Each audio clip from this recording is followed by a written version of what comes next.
지금은 많은 사람들이 이용과 미용에 많은 시간을 들이고 관심을 가지고 있지만 불과 얼마 전까지만 해도 우리나라 사람들은 머리를 자주 자르지 않았었습니다. 머리카락 자르는 것을 큰 불효라고까지 생각하기도 했었습니다.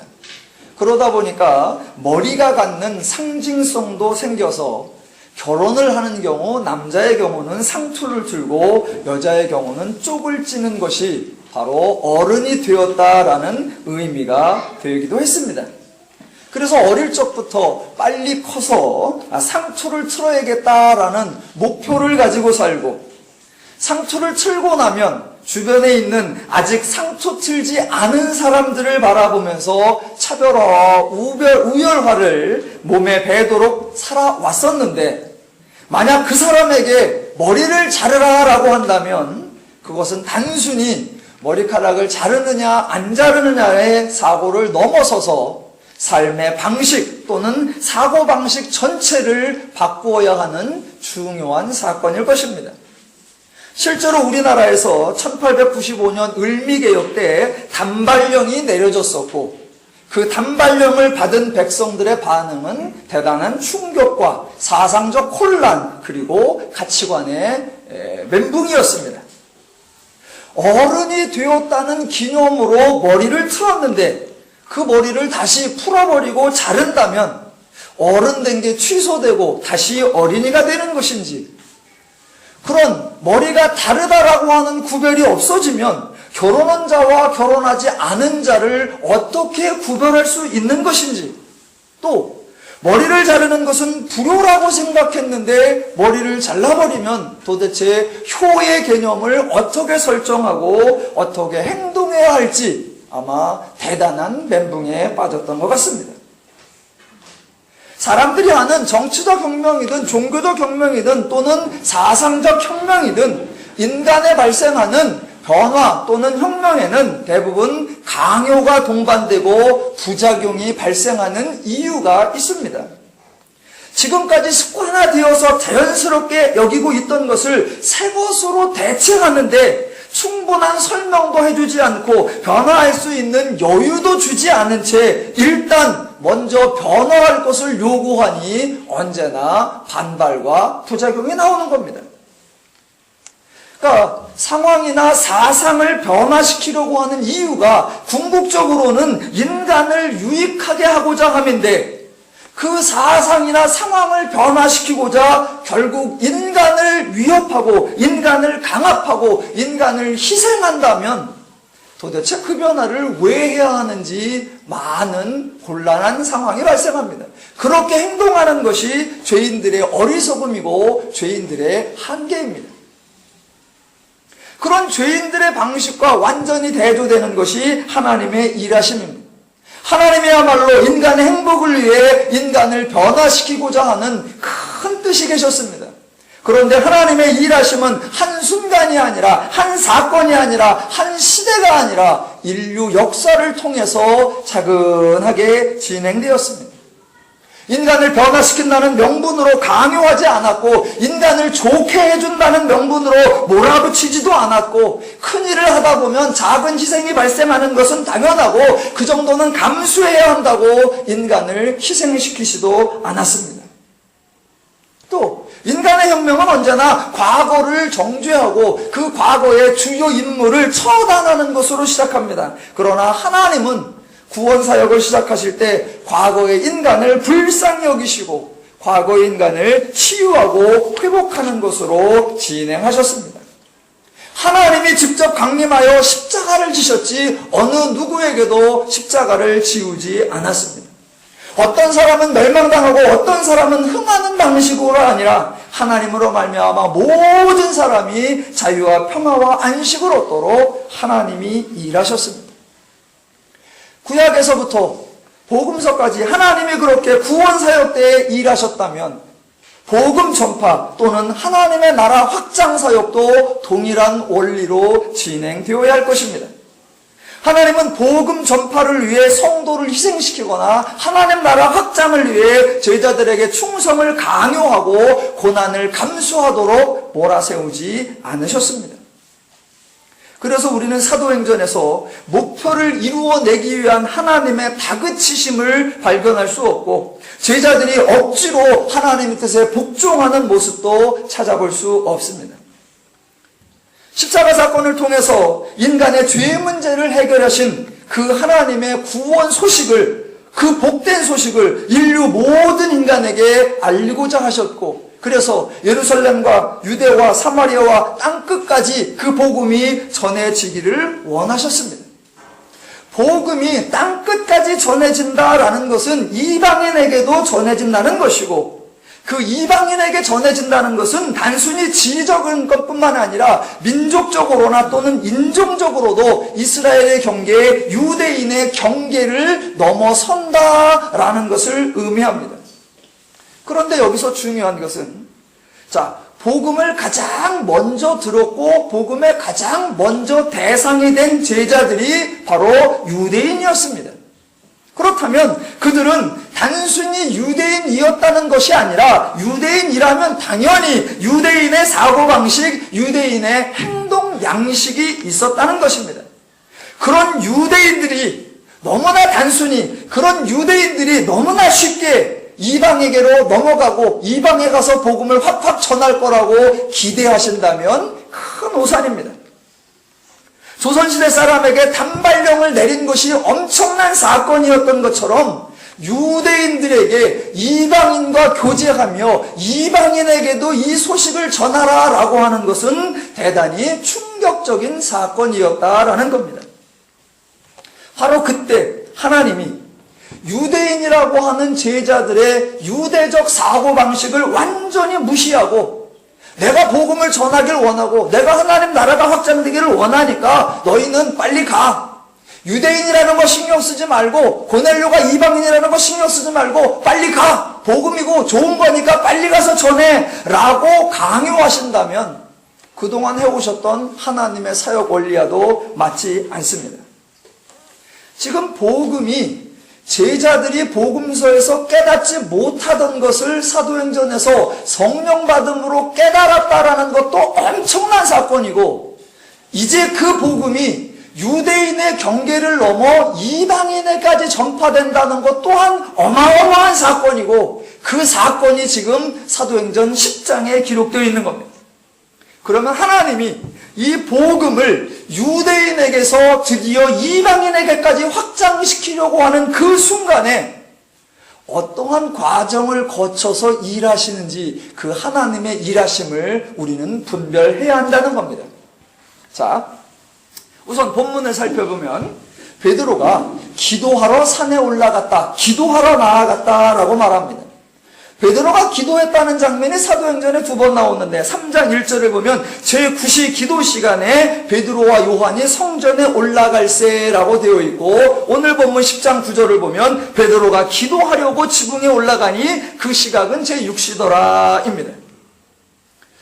복음서에서는 제자들이 기도하는 장면이 거의 등장하지 않습니다. 심지어는 예수님께서 겟세마네 동산에서 먼 발치로 나아가 기도하시면서 제자들에게 너희도 깨어서 기도하라 라고 부탁한 그 시점에도 기도하지 않고 졸며 잤던 사람들입니다. 자, 그랬지만 비록 복음서에 그렇게 기도하는 모습이 썩 자주 등장하지 않지만 그래도 그래도 베드로는 유대인으로서 유대인들의 정해진 기도 규례를 잘 알고 있었고 습관적으로 기도하던 사람들이었다라는 것입니다.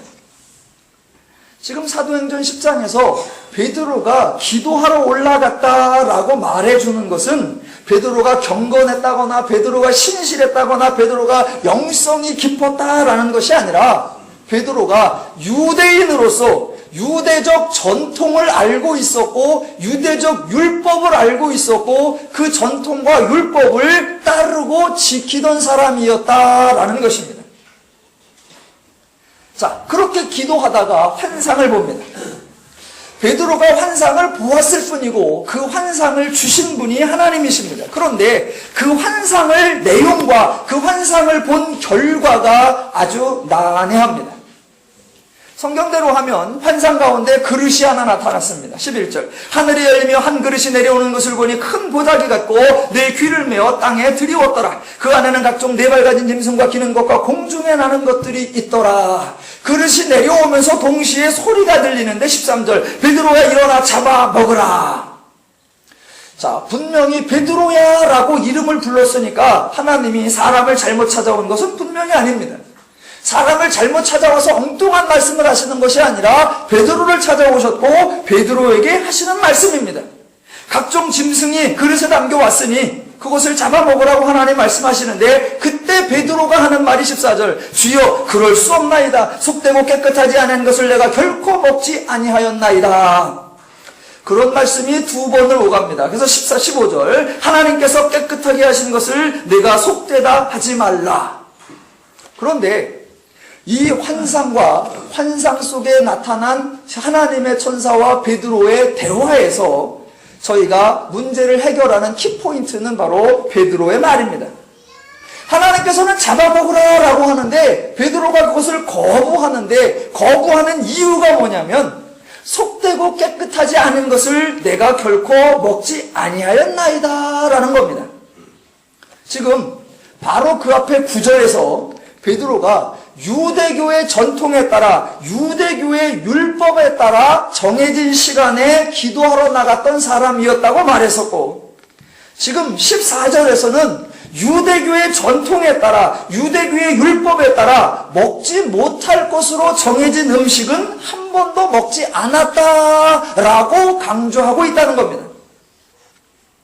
지금 사도행전 10장 본문은 베드로를 단순히 제자로 소개하거나 베드로를 단순히 이스라엘 사람이나 유대인으로 소개하는 것이 아니라 이 베드로가 유대교 전통을 잘 알고 있었으며 유대교 전통과 율법이 아예 몸에 배겨 있었고 어릴 적부터 유대교가 정해주는 그 행동을 잘 따라서 살던 그런 사람이었다라고 말해주고 있는 겁니다.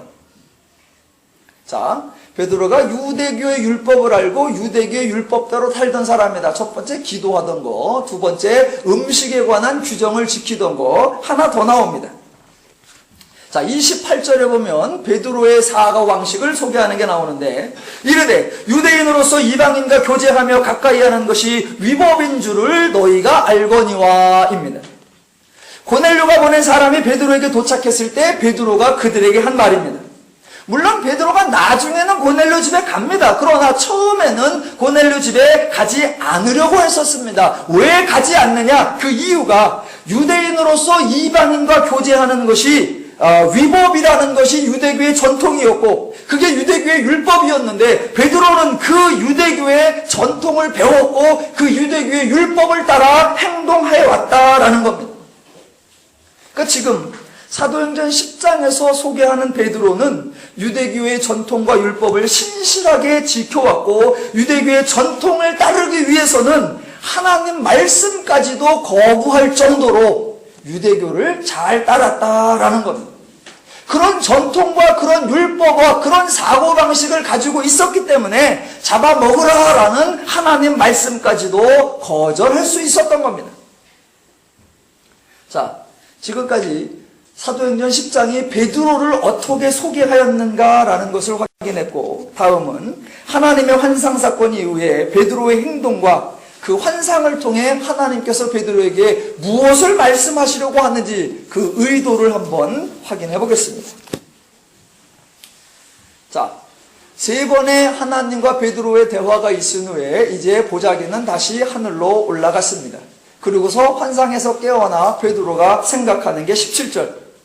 베드로가 본 바 환상이 무슨 뜻인지 속으로 의아해하더니 자, 베드로가 환상을 의아해했다라고 하는데 의아해한 것은 당연합니다. 자, 저와 여러분이 그 베드로의 의아해함을 한번 추적해 보자는 겁니다. 환상 중에 나타난 동물들, 즉 하나님이 잡아먹으라 라고 한 그 동물들에 대하여 베드로가 한 말이 뭐냐면 속되고 깨끗하지 아니한 것이라고 말했다는 겁니다. 그런데 베드로가 말하는 속되고 깨끗하지 아니한 것은 베드로 스스로가 정한 것이 아닙니다. 베드로 스스로가 이건 속되고 이건 깨끗하다라고 정한 것이 아니고 더 나아가 유대교 전통에서 대대로 내려오는 것입니다.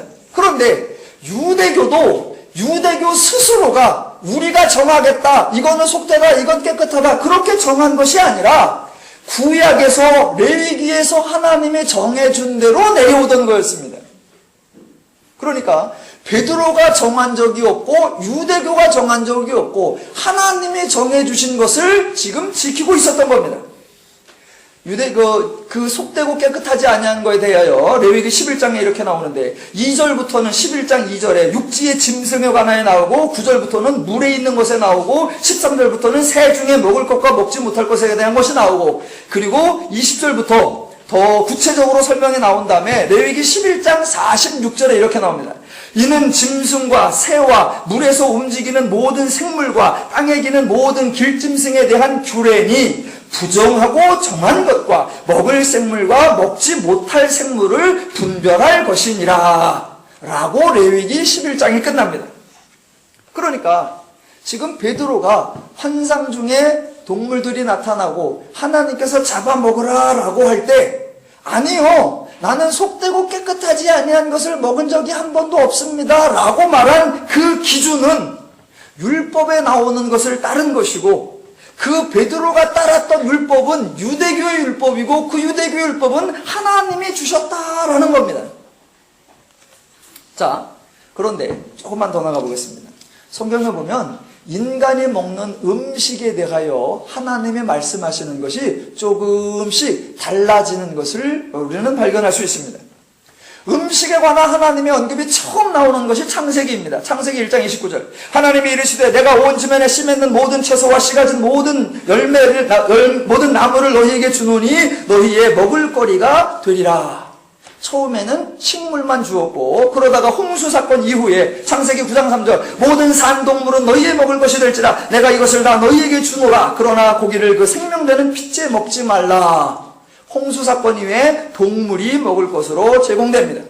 그런데 그때까지만 해도 먹을 수 있는 정한 동물, 먹을 수 없는 부정한 동물 그런 것은 아직 등장하지 않습니다.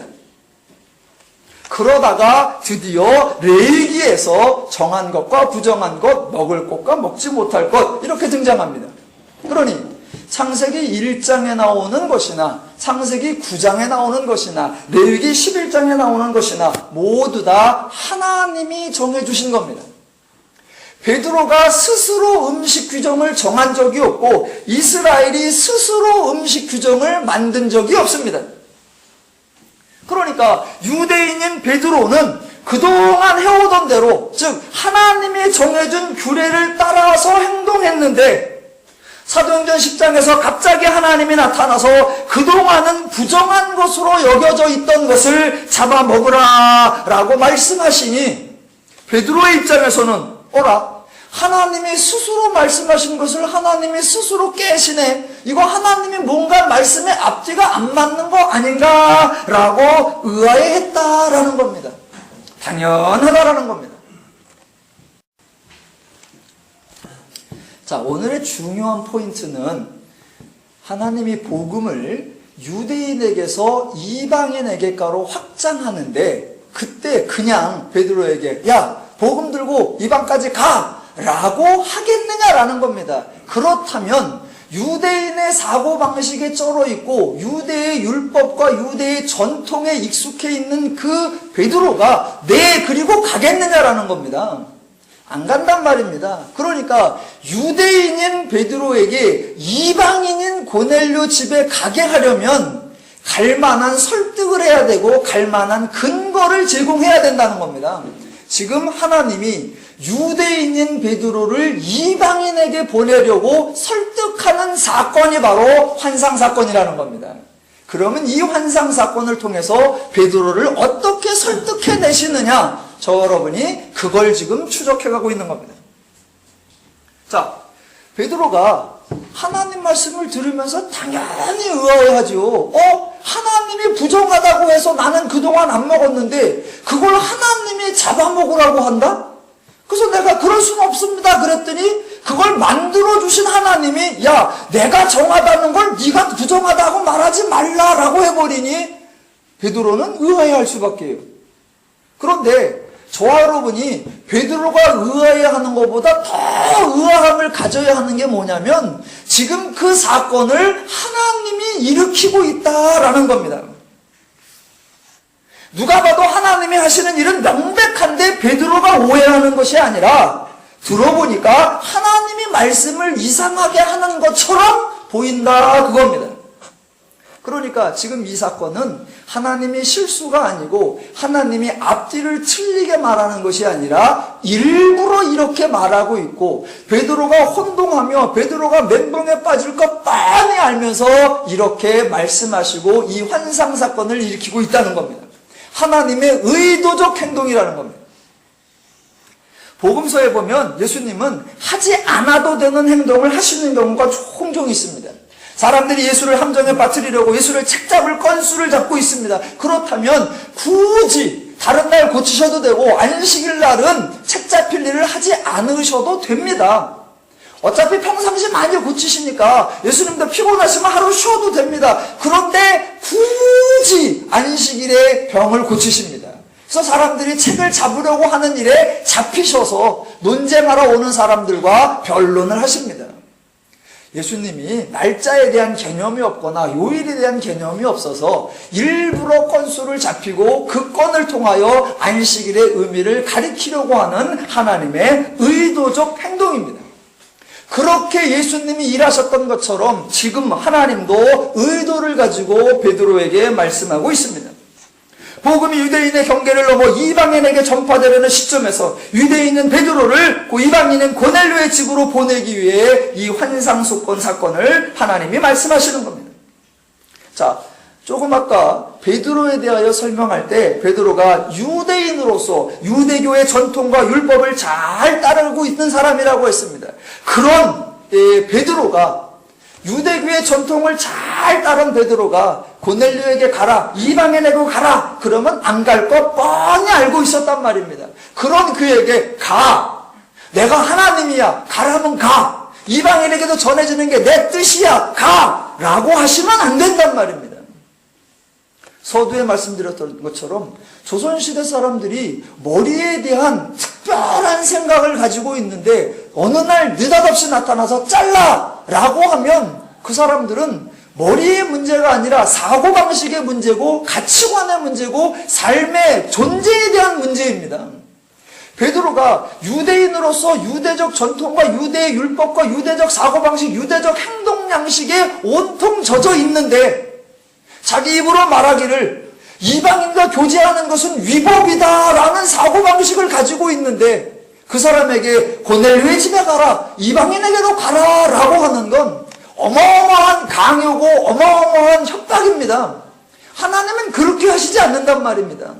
그러면 이방인에게 가게 하려면 베드로의 그 사고방식을 깨트리고 베드로의 그 습성을 그의 인식체계를 바꾸어 내려고 하면 하나님께서 어떻게 이방인에게 가도 되는지, 왜 가도 되는지, 그것이 왜 잘못된 것이 아닌지를 충분히 설명하고 납득시켜야 한다는 겁니다. 그러니까 하나님은 명령하고 베드로는 순종해야 하는 것이 마땅하다고, 만약 순종하지 않으면 하나님 말씀을 어기는 것이라고 윽박질러서는 안 됩니다. 베드로는 지금 하나님께 불순종하려는 의도가 아니라 지금까지 지켜오던 하나님 말씀, 유대교 전통을 계속 따르고 있단 말입니다. 그렇다면 그동안 베드로가 지켜오던 유대교 전통이, 그동안 베드로가 따라오던 그 유대교 율법이 어떤 의미가 있나라는 것을 저와 여러분이 꼭 점검하고 넘어가야 한다는 겁니다. 자, 베드로는 본문에서 하나님 말씀을 의아히 여겼다라고 하고 또 하나님 말씀을 의심했다라고 합니다. 그런데 저와 여러분은 베드로가 의아해하고 베드로가 의심했다라고 하는 그 베드로를 의아해 여겨야 합니다. 더 나아가 베드로가 속해 있는 유대교, 그 유대인들의 사고방식, 그것을 의아해야 합니다. 왜냐하면 자, 여러분들이 지금 생각하지 않은 문제를 문제로 생각하시고 그 문제에 대한 해답을 찾으셔야 됩니다. 베드로가 자기는 유대교의 전통과 유대교의 율법을 잘 따라왔는데 왜 갑자기 하나님이 나타나셔서 하나님이 이전에 말씀하신 것을 뒤집지? 라고 의아해하면서 마치 자기가 하나님 말씀을 잘 따라온 것처럼 생각하고 있단 말입니다. 우리는 그 베드로를 의아하게 생각해야 된단 말입니다. 왜냐하면 구약의 이스라엘은 전혀 하나님의 율법을 따르는 사람들이 아니었다라는 겁니다. 구약의 이스라엘, 복음서의 이스라엘은 하나님 말씀을 따르는 사람이 아니었는데 어떻게 베드로가 마치 자기가 그동안 하나님 말씀을 잘 따라왔던 것처럼 생각하고 자기는 옳고 하나님이 이상하다고 의아해할까? 그런 베드로를 의아해하는 겁니다. 그러면 오늘 본문을 풀어나가기 위해서 구약부터 조금 천천히 풀어보도록 하겠습니다. 자, 베드로가 따르고 있는 유대교 전통, 유대교 율법은 출애굽 사건 후에 시내산에서 주어진 겁니다. 그러면 자, 출애굽기에서 하나님이 이스라엘을 출애굽시킨 후에 시내산에 도착을 해서 율법을 주실 때 그 율법을 받는 이스라엘 백성들이 율법을 받게 되었다고 좋아했을까요? 아닐까요? 와, 드디어 율법이 우리에게 주어진다 라고 기뻐했을까요? 아닐까요? 더 근본적으로 하나님이 이스라엘 백성들의 부르짖음을 듣고 모세를 통해서 이스라엘을 출애굽시켜 주겠다고 말씀하셨을 때 이스라엘은 좋아했을까요? 아닐까요? 사도행전 하다 말고 왜 구약으로 가느냐고 저를 따지시면 안 되고 이 지금 베드로가 가지고 있는 율법에 대한 생각의 뿌리부터 찾아와야 오늘 하나님이 유대인인 베드로를 이방인에게 보내는 설득의 내용을 저 여러분이 이해할 수 있기 때문입니다. 자, 구약의 이스라엘은 평상시 하나님을 잘 믿었는데 가끔씩 불순종하거나 가끔씩 떠난 게 아닙니다. 애굽에서 고생하던 이스라엘이 자, 하나님이 출애굽시켜준다고 하니까 기뻐하고 반가워했느냐? 아니요. 모세를 통해서 야, 애굽으로 돌아가서 내 백성을 꺼집어 출애굽시켜라 라고 할 때 모세도 싫어했고 모세가 말하기를 내가 가서 백성들에게 그렇게 말한들 아무도 믿지 않을 거라고 그렇게 말했었습니다. 그러니까 이스라엘은 노역이 힘들어서 노동이 너무 힘들어서 부르짖기는 했지만 애굽을 나갈 생각도 없었고 애굽에서 나가게 해주겠다는 하나님 말씀을 따를 생각도 거의 없었습니다. 자, 이스라엘이 애굽에서 종살이하던 그 고대 근동 세대에는 종교가 각 개인이 선택할 수 있는 개인의 종교가 아니라 국가나 민족 단위의 종교였습니다. 그래서 개인의 신앙의 자유, 개인의 종교의 자유 그런 게 없습니다. 믿고 싶은 사람 믿고 믿기 싫은 사람 안 믿고 또 자기가 믿고 싶은 신을 알아서 선택하고 그런 게 아니었습니다. 국가 종교였고 민족 종교였기 때문에 종교 행위 자체도 국가적 행사의 일환으로 진행되었습니다. 그렇게 국가 종교나 민족 종교라고 하는 건 그 신이 그 해당 지역과 연결이 되어 있다. 그런 사고방식이 있었다는 겁니다. 즉 애굽이 있는 나라에는 애굽신이 있었고 그 애굽신은 애굽이라고 하는 지역을 주관하고 통치하는 그런 신이라고 사람들은 생각했었습니다. 그때 그 당시에 가장 센 신이 누구라고 생각했느냐? 애굽신이라고 생각한 거예요. 왜 애굽신이냐? 당연하죠. 왜? 애굽이 가장 강성하잖아요. 가장 강성하게 만들어줄 수 있는 신. 그 신이 그 지역에서 가장 잘 나가는 신인 거예요. 그러니 당연히 애굽신이 센 겁니다. 그런데 그 애굽신이 주관하는 그 애굽 나라에서 종살이하는 이스라엘은 자기들이 믿는 신도 없고 신이 있어도 별 쓸모가 없습니다. 왜? 애굽신에게 패한 신, 애굽신보다 약한 신이기 때문에 자기들이 애굽의 나라에서 종살이를 하고 있는 겁니다. 그런 상황에서 이스라엘이 자기 신에게 부르짖어서 신이시여 이 애굽이라는 나라에서 우리를 건져주십시오 라고 생각을 하고 기대를 하고 소망하느냐? 그런 생각이 없습니다. 그러니까 출애굽기 2장에서 이스라엘이 노동 때문에 부르짖었다, 울부짖었다라고 말합니다. 그거는 와 너무 힘들어, 누군가 이 노동을 조금만 줄여줬으면, 누군가 이 고난을 조금만 절감시켜줬으면, 그런 생활, 그런 간구였을 뿐입니다. 그 이스라엘이, 저 여러분의 생각을 많이 바꾸셔야 됩니다. 이스라엘이 간절히 출애굽하기를 원했다, 아브라함과 약속했던 그것을 기억하여서 우리를 빨리 약속의 땅으로 데려다 주십시오, 그렇게 간구한 적 없습니다. 이스라엘은 정작 모세가 와서 출애굽을 선포해도 믿지 않았습니다. 왜? 우선은 애굽을 이길 신이 없고 그런 능력이 없으니까 생각 안 했고, 두 번째, 애굽에서 나간다 한들 걱정입니다. 왜? 나간다 한들 갈 곳이 없습니다.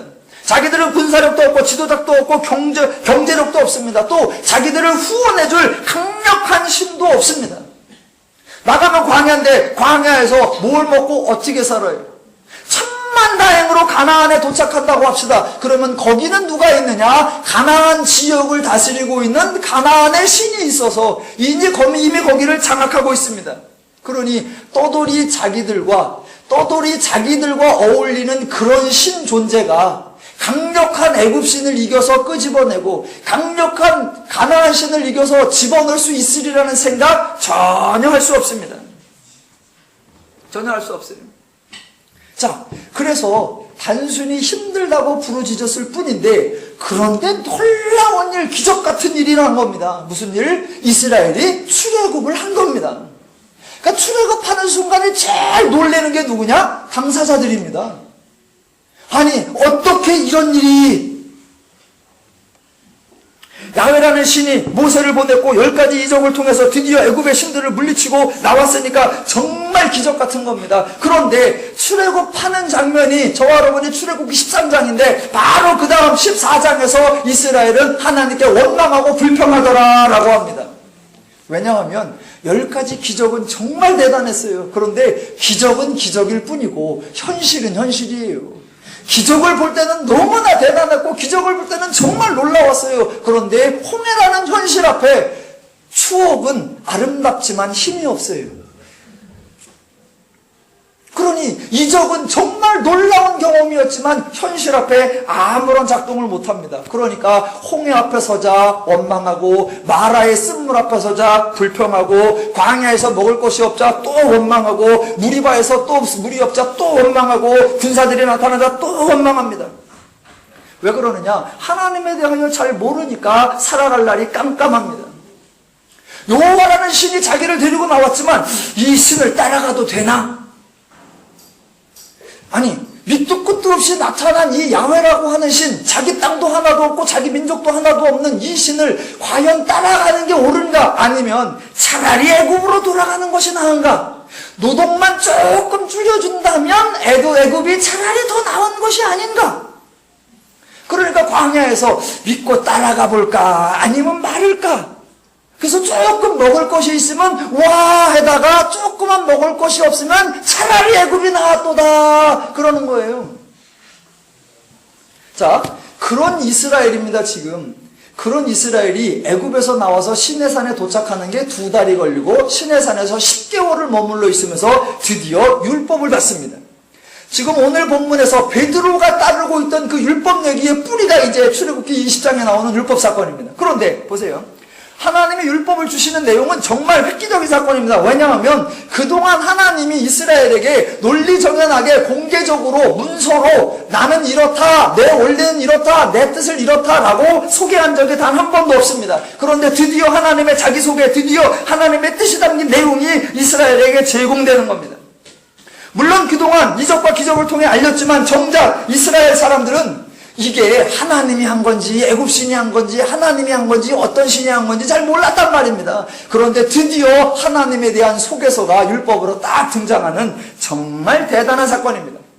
그런데 바로 그렇게 율법을 주실 때 정작 그 율법을 받는 이스라엘 백성들이 기뻐했고 즐거워했고 반가워했겠느냐라는 겁니다. 우리가 이 율법을 앞으로 계속해서 따라야 되겠다. 우리의 전통으로 삼고 우리의 규례로 삼아서 우리는 이 뜻대로 살아야겠다. 그렇게 다짐하며 작정을 했었겠느냐라는 겁니다. 모세가 율법 받으러 시내산 올라갔을 때 밑에서는 이미 금송아지를 만들면서 다른 짓 하고 있었단 말입니다. 왜? 안 보이는 하나님, 그런 건 상상을 못했기 때문에. 그러고 있는 이스라엘 백성들에게 모세가 율법을 받아와서 백성들에게 율법을 나눠줍니다. 그때 그 율법을 듣는 순간에 됐다! 드디어 우리가 따라가야 할 표대가 생겼구나. 드디어 우리의 기준이요, 우리에게 진리가 생겼구나. 우리는 앞으로 이 뜻대로만 살아야겠다 라고 했을까요? 아니면 율법을 모세가 낭독하니까 들어보면서 이거 뭐요? 뭐 이런 게 있어. 에이씨, 이건 있으나 마나네 라고 했을까요? 자, 전자, 와, 드디어 우리에게 기준이 생겼고 우리에게 진리가 생겼고 우리가 따라야 할 모범이 생겼다 이렇게 했을까요? 아니면 듣는 순간 뭐요? 저거 뭐 했어? 에이씨. 전자다 후자다? 자 자, 저의 대답 하기 전에 여러분은 마음속에 이미 아니면 평상시에 다 대답하셨습니다. 잘 보십시오. 고된 생활을 하다가 노예 생활하다가 기적적으로 애굽에서 나왔습니다. 그리고 그들이 머물러 있는 곳이 살기 막막한 광야입니다.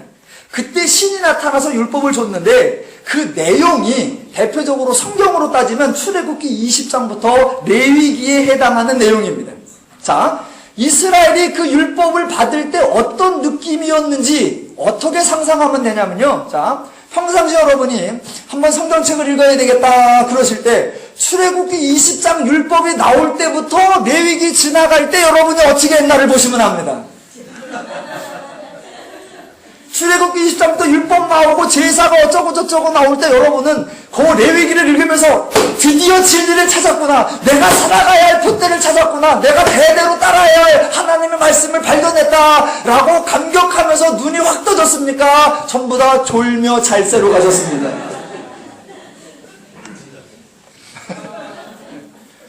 자만하면 레위기 읽었잖아요.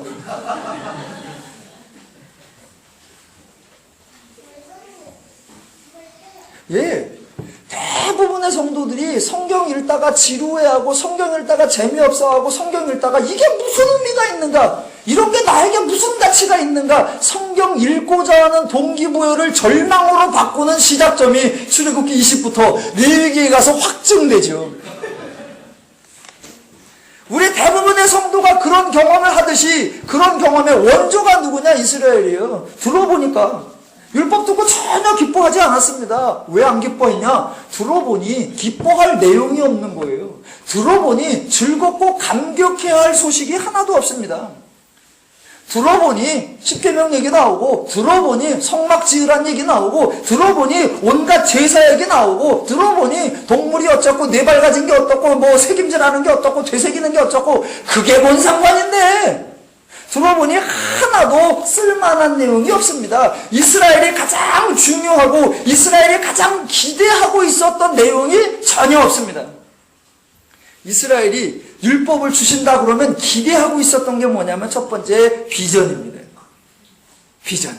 야, 너희가 내가 너희에게 이렇게 해주리라, 이런 상을 주리라, 이런 멸류관을 주리라, 이런 복을 주리라, 이런 땅을 주리라, 이런 번성을 주리라, 이런 명예를 주리라, 이런 영광을 주리라 라고 하는 삐까뻔쩍한 비전이 딱 제시되어야 되는데 출애굽기 20장부터 레위기에 보면 아무것도 없어요. 비전이. 두 번째, 방법이 없어요. 요렇게만 하면 어떻게 될 거고 저렇게만 하면 어떻게 될 거나 라는데 그런 내용이 거의 없습니다. 성막을 너희가 짓기만 하면 내가 너희에게 성막보다 더 좋은 집으로 너희 집을 다 몇 초씩 줄게, 한마디도 안 나와요.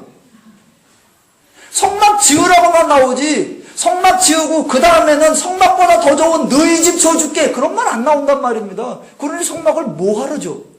또 너희가 제사를 드려라, 그래서 뭐 곡식을 들고 나오고 양을 들고 나와서 그러면 죄사함을 받으리라. 여러분, 사람들의 관심은 죄사함 받는 데 관심 있는 게 아니라 어떻게 하면 나를 성공시켜주고 어떻게 하면 나에게 존귀 부귀 영화를 주느냐, 그거에 관심이 있지 죄사함에 관심이 없어요.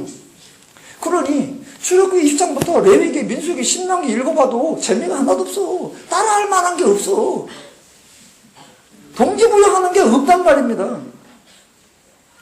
오늘날도 마찬가지잖아요. 성경 읽자고 하면 누가 레위기 읽어요?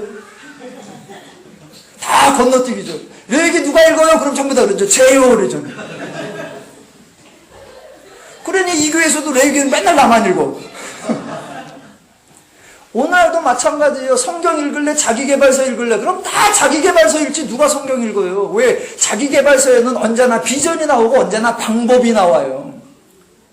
성경을 읽어도 다 오해해서 읽어낸단 말입니다. 비전을 찾아내고 방법을 찾아내고. 그런데 하나님이 주신 율법에는 그런 게 없어요. 그러니 이스라엘이 율법 좋아하지 않았습니다. 율법 받으면서 기뻐하지 않았고 감격하지 않았습니다. 그렇게 기뻐하지 않았고 감격하지 않았으니까 기적적으로 이제 광야를 지나서 기적적으로 가나안에 들어가서 사는데 가나안에서 이스라엘이 율법을 따른다 안 따른다? 안 따른단 말입니다. 율법은 고사하고 하나님 자체도 안 믿어요. 그래서 우리가 사사기에서 수십 번 반복하는 거 여호와를 떠났더라 여호와를 버렸더라 여호와를 떠났더라 여호와를 버렸더라 당연히 그거란 말입니다. 그러니까 그들은 여호와를 떠났으니 여호와의 율법 상관도 없단 말입니다. 여호와의 율법에 따라 기도했느냐? 아니요. 여호와의 율법에 따라 정한 음식은 먹고 부정한 음식은 안 먹었느냐? 아니요. 여호와의 율법을 따라 이방인과 교제하는 것은 위법이니까 교제 안 했느냐? 아니요. 온갖 이방인과 교제했고 온갖 이방인과 결혼했고 온갖 우방 우상신 다 섬겼고 여호와의 율법 좋아하지도 않았고 지키지도 않았고 따르지도 않았었단 말입니다. 그러니까 이스라엘은 구약성경 내내에서 율법을 잘 지킨 적도 없고 율법대로 행한 적도 없습니다. 물론 이방인의 태도가 좀 바뀐 적이 있어요. 사울 이후에 이스라엘 나라가 이제 국가적 형태를 띄었을 때에는 이스라엘과 이방인을 좀 분리했습니다. 그래서 나중에는 사울이 죽을 때에 할례 없는 백성에게 죽는 것을 모욕감으로 느껴 자살할 정도였습니다. 그러니까 그때는 이방인하고 교제를 안 했어요. 왜 안 했느냐? 율법이 금하니까 안 했느냐? 아니요. 나라라고 하는 종교적 개념이 아니라 국가적 개념이 생겨서 이스라엘 사람들은 내 민족이고 이방인은 적군이라는 거예요. 그래서 적군이기 때문에 적과 교통하지 않는다 그런 생각뿐이었지 우리는 선민이고 저들은 이방인이니까 유대인이 이방인과 교제하는 건 위법이다 그런 생각 아예 없었어요. 율법 알지도 못했고 율법 지키지도 않았고 율법 좋아하지도 않았어요. 오죽하면 요시야 왕 때에는 성전을 수리하다가 율법책이 발견돼요. 얼마나 안 읽었으면 율법이 어디 있는지도 몰랐으면 작업하다가 발길질에 치여서 발견된 게 율법이에요. 그 정도였단 말입니다. 그러니까 구약성경 전체에서 이스라엘이 율법을 따르지 않았고 율법을 지키지 않았다는 겁니다. 자, 구약에서 이스라엘이 율법을 지키지 않았다는 것을 저 여러분이 확인했단 말입니다. 그렇다면 이제부터 궁금해야 된단 말입니다. 구약에서 이스라엘이 율법 받는 것 자체를 좋아한 적이 없고 율법을 좋아하거나 따르거나 지킨 적이 없는데 그런데 복음서로 가보면 유대인들이 율법을 강조하고 유대인들이 율법의 전통을 강조하고 유대인들이 율법을 지키더란 말입니다. 구약 내내 그렇게 율법을 지키지 않았던 이스라엘인데 어떻게 복음서에서는 이스라엘이 율법을 지키는데 열심을 내고 오늘 사도행전에서는 베드로도 하나님 말씀을 거역하면서까지 유대교의 율법을 지키려고 할까? 여러분도 그게 의아하셨죠? 네, 그래서 그런 설교 해줬으면 좋겠다 기대하셨죠? 네, 그걸 지금 하는 겁니다. 그러니까 구약에 있는 이스라엘과 율법, 복음서에 있는 이스라엘과 율법은 전혀 다른 거구나. 이게 뭔가 바뀌었구나. 구약과 복음서 사이, 구약과 사도행전 사이에 이스라엘과 율법에 대한 사고방식이 완전히 바뀌어 있구나 라는 것을 생각하셔야 합니다. 그러니까 구약의 이스라엘과 복음서의 이스라엘은 나라로서는 동일한 이스라엘이고 민족으로서는 동일한 히브리 민족 또는 유대인인데 종교적으로는 완전히 다른 집단, 종교적으로는 완전히 다른 사상이 되어 있는 겁니다. 이스라엘 나라가 구약에서 패망을 겪으면서 민족 종교의 필요성을 자각하고 자기들의 민족신을 섬겨야 되겠다라고 생각해서 한 신을 섬기기로 한 게 그게 바로 야훼 여호와였고 그 이스라엘이 그렇게 자기들의 민족신으로 만든 종교를 유대교라고 하고 그 유대교의 하나님은 이름은 구약의 하나님과 같은데 내용은 다르고, 그 유대교가 가지고 있는 율법은 원래는 하나님이 주신 그 율법인데 내용적으로는 전혀 달라졌단 말입니다. 전혀 달랐어요. 그러니까 구약의 하나님을 유대인들이 생각과 가치와 사상과 속성을 바꾸어서 자기들의 하나님으로 새로 만들어냈고, 구약의 여호와의 율법을 그거의 의미와 내용을 전혀 바꿔갖고 자기들의 종교로 만들어낸 거예요. 그래서 구약에서 계시하신 하나님과 구약에서 주신 하나님의 율법과 지금 유대교가 믿고 있는 하나님과 유대교가 가지고 있는 율법이 이름은 같은데 내용이 다르고, 그 달라진 유대교를 믿고 있단 말입니다. 자, 그래서 그렇게 달라졌으니까 유대교의 하나님은 신의 이름은 구약과 같은데 하나님의 속성과 성품이 구약과 완전히 다르고, 유대교의 율법은 내용은 구약과 같은데 의미는 전혀 달라졌으니까, 그래서 유대교가 만약 하나님을 믿고 율법을 따른다면 하나님으로부터 온 예수 그리스도와 동일한 생각과 동일한 내용이어야 하는데 전혀 달라져 있으니까 하나님의 뜻으로 온 예수와 달라진 유대교가 똑같은 하나님에 대하여 똑같은 율법에 대하여 충돌할 수밖에 없더라라는 겁니다. 그러니까 조금만 놀아가 보십니다. 결국 유대교가, 유대인들이 이제 유대교를 믿는데 그런 변화된, 그런 왜곡된 달라진 유대교를 믿으면 그 유대교에서 하나님을 열심히 믿으면 믿을수록 하나님과 다른 거고, 그 유대교에서 율법을 지키면 지킬수록 하나님과 다른 거란 말입니다. 자, 지금까지의 배경을 가지고 오늘 본문으로 돌아오는 겁니다. 보세요. 자, 지금 본문에서 베드로를 소개하고 있는데 이 베드로가 누구냐?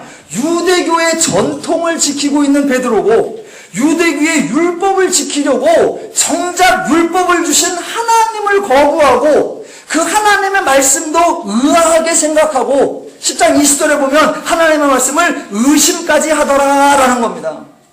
그런데 결론이 어떻게 나느냐? 베드로가 나는 유대인이고 나는 유대인의 전통과 율법을 따른다 라고 강조하는 것만큼 베드로는 하나님과 멀리 떨어져 있고 하나님의 말씀과는 간격이 생길 수밖에 없단 말입니다.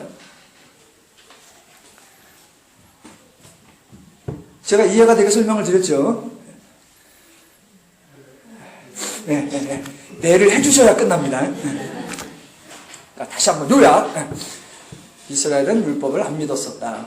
그랬는데 복음서에서 베드로나 다른 사람들이 유대교의 전통과 유대교 율법을 따른다고 강조한다. 그거는 구약과 베드로가 또는 복음서가 갖고 있는 하나님에 대한 개념, 유대교 율법에 대한 개념이 다른 거다. 그러니까 만약 복음서에서 유대인들이 하나님을 믿는다라고 하면 유대교의 하나님을 믿는다는 건 정작 하나님과 멀어지는 거며, 유대교의 율법과 유대교의 전통을 내가 견고하게 지킨다라고 하는 거는 하나님의 뜻을 불순종하고 있는 것과 마찬가지란 말입니다. 지금 사도행전 10장이 베드로를 소개할 때 누구로 소개하느냐? 유대인으로, 또 유대교의 전통과 유대교의 율법을 잘 따라서 시간에 맞춰 기도하고 정한 음식과 먹지 못할 음식을 구별하고 이방인과 만나는 것을 위법으로 알고 그런 유대교적 전통과 습성과 인식에 철저한 사람으로 소개하고 있단 말입니다. 그런 베드로에게 하나님께서 이방인에게 가라라고 하면 베드로가 간다 안 간다? 안 가는 거 당연하단 말입니다. 그걸 다 알고 하나님이 이 사건을 이끌어왔단 말입니다. 자, 마지막. 그러면 하나님이 왜 이 사건을 일으켰는지를 점검하는 겁니다. 자, 10장에 두 사람이 등장하는 겁니다. 지난주에 고넬료를 설명드렸고 오늘 2절 베드로를 설명드렸습니다. 그러니까 10장 1절로 9절까지는 이방인의 대표 고넬료가 등장했고 오늘 10절부터는 유대인의 대표 베드로가 나옵니다. 베드로의 입장에서는 자기는 유대인으로서 이방인과 교제하는 것이 위법이다 라고 생각하고 있는 그 베드로에게 과연 하나님도 야 유대인이 이방인과 교제하는 건 위법이야 라고 하나님도 그렇게 생각할까요? 아니요. 자, 지금 복음이 유대인의 경계를 넘어 이방인에까지 넘어가는 순간인데 그 복음이 유대인을 넘어 이방인으로 가려면 유대인인 베드로가 이방인에게 가야 되는데, 가야 하는 그 베드로는 가는 것이 위법이라고 생각하고 있단 말입니다. 그렇다면 베드로에게 가라. 그런데 그건 위법이 아니다. 가라. 그거는 율법을 어기는 게 아니다. 가라. 그거는 하나님의 뜻을 거부하는 게 아니다. 라고 설명을 해줘야 된단 말입니다. 그 설명. 지금 그 설명을 한 거예요. 자, 봅시다. 그러면 성경 10장에서 고넬료와 베드로를 소개한 것이 어떻게 그 설명이 돼서 베드로의 마음을 바꿀 수 있는가? 이렇게 나오는 겁니다. 자, 고넬료가 이방인입니다. 그런데 단순한 이방인이 아니라 지난번 10장 1절과 2절에 보니까 하나님을 멀리 떠난 사람입니다. 10장 2절로 표현이 이렇게 되죠. 그가 경건하여 온 집안과 더불어 하나님을 경외하며 백성을 많이 구제하고 하나님께 항상 기도하더라. 이걸 제가 풀어드렸습니다. 그가 경건하여 온 집안과 더불어 신을 경외하며 백성을 많이 구제하고 항상 신께 빌더라. 즉 우상신을 섬기는 일에 열중하고 헛된 신께 날마다 기도하는 신심이 많은 사람이었습니다. 그러니까 하나님과의 관계라는 측면에서 보면 이 고넬료는 아주 불순종한 사람이고 하나님을 모욕하고 하나님을 멀리 떠나 있는 사람입니다. 자, 그렇게 고넬료가 소개되었습니다. 그럼 두 번째, 베드로입니다. 이 베드로는 유대인입니다. 그런데 단순한 유대인 정도가 아니라 베드로는 유대교를 열심히 믿는 사람, 유대교의 율법을 아주 잘 지키는 사람, 그래서 시간에 맞추어 기도하고 음식물에 대한 규정을 따르고 이방인의 관계에서도 위법이라고 하는 생각, 유대교적 사고방식을 철저히 따르고 있는 그 사람입니다. 그렇다면 자, 하나님의 환상을 통해 베드로에게 말씀하시는 것이, 베드로야, 이렇게 말씀하시는 거예요. 자, 다시 한번. 고넬료는 이방신을 섬기는 일에 열심낸 사람, 베드로는 유대교를 믿는 거에 열심인 사람. 그 하나님 기준에서 보면 고넬료도 하나님이 아니라 엉뚱한 걸 믿고 있고 베드로도 하나님이 아니라 엉뚱한 걸 다루고 있는, 고넬료나 베드로나 고넬료나 둘 다 하나님과 따로 떨어져서 엉뚱한 걸 섬기고 있는 그 사람들입니다. 그런데 베드로는 자기는 하나님을 믿고 있다고 착각하고 있는 그 베드로에게 환상을 통해서 이렇게 말씀하시는 겁니다. 베드로야, 뭐라고? 네가 지금 너는 속되고 깨끗하지 않은 걸 먹은 적이 없다고? 야, 네가 행동하는 그 행동이 지금 나를 믿는 거냐? 네가 따르고 네가 지키고 네가 준수하는 그거는 내 의도나 내 뜻이나 내 전통이 아니라 유대교의 전통이고 하나님의 뜻을 왜곡한 유대교의 율법이며 나의 의미와 나의 속성을 변질시킨 유대교적인 거예요. 너는 언제 날 따른 적이 있는 것 같으냐? 너는 언제 날 믿은 적이 있는 것 같으냐? 너는 언제 내 뜻을 순종한 적이 있는 것 같으냐? 자, 네가 보기에 하나님, 저는 이방인에게 갈 수 없습니다. 왜? 저것들은 하나님도 모르고 저것들은 다른 신을 섬기며 저것들은 다른 종교를 섬기고 있으니까 쟤들에게 갈 수 없습니다. 라고 말하는 베드로에게 하나님이 이렇게 말씀하시는 거예요. 너는 뭐가 다른데? 고넬료가 자기 신을 섬기나 유대교가 자기 신을 섬기나 고넬료가 자기네 법을 따르나 유대교가 자기네 법을 따르나 너는 뭐가 다른데? 하나님이 유대교인인 너 베드로에게 오셨다. 왜? 너도 하나님을 떠난 자였고 너도 하나님을 왜곡한 자였고 너도 엉뚱한 짓을 하던 자였는데 그런 죄인에게 하나님이 필요한 것으로 깨달으사 하나님이 너를 구원하러 오셨다. 그러면 하나님이 너를 구원하시는 거나 지금 타종교의 다른 율법에 섬기고 있는 저 고넬료를 구원하는 거나 뭐가 다른데? 네가 은혜를 받았고 네가 하나님의 긍휼을 받았다면 저 이방인 고넬료도 하나님의 긍휼과 하나님의 은혜를 받아야 하는 게 뭐가 다른데? 그 말 앞에 베드로가 뭐라 그러죠? 할 말이 있나요? 이 말을 듣기 전까지는, 이 환상 사건이 있기 전까지는 하나님이 가라고 해도 아니요, 저는 율법을 어긴 적이 없고 불법인 것을 행한 적이 없습니다. 그러니까 저는 못 갑니다.